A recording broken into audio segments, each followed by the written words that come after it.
Maharashtra today 24 news, सत्य परिस्थितीचा सविस्तर आढावा। जामनेर तालुक्यातील भराडी ग्रामपंचायतीचा मनमानी कारभार।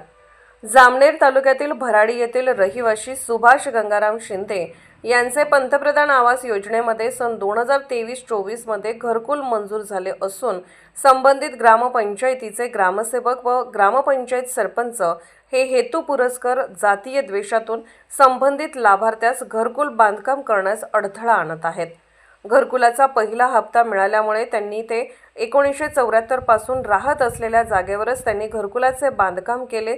अगोदर सरपंच ग्रामसेवक यांनी त्याच जागेवर त्यांना बांधकाम करण्यास सांगितले, परंतु तत्कालीन ग्रामसेवक गुलाब रूपचंद मोची व सरपंच यांनी लाभार्थ्याकडून 30,000ची लाच मागणी केली। लाभार्थ्याकडे पैसे नसल्याने ते पैसे देऊ शकले नाहीत, म्हणून सरपंच ग्रामसेवक यांनी त्यांना घरकुल बांधकामास अडथळा निर्माण केला असून संबंधित ग्रामसेवक यांची चौकशी होऊन कार्यवाही करण्याची मागणी लाभार्थी यांनी केली आहे।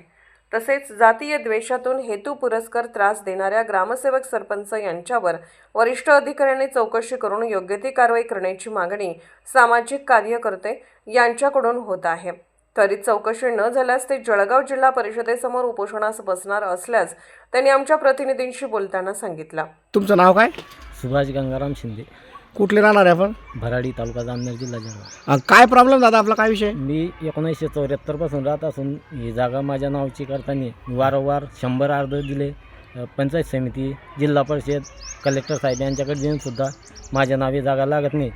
याचं कारण काय? तुमच्या नावाला न लावण्यामागचं कारण काय आहे? ते सांगता शाळेची जागा आहे, शाळेचं आज रोजी कंपाऊंड पूर्ण झालेलं आहे, हे आपल्या समोर दिसत आहे। बरोबर। तुम्ही 1976 पासून इथे राहत आहे? 74 पासून राहत आहे, बरोबर।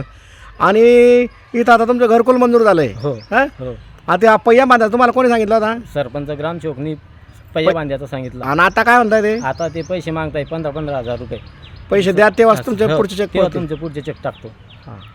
आता ग्रामसेवक विवरण का? ग्रामसेवकचं नाव काय आहे?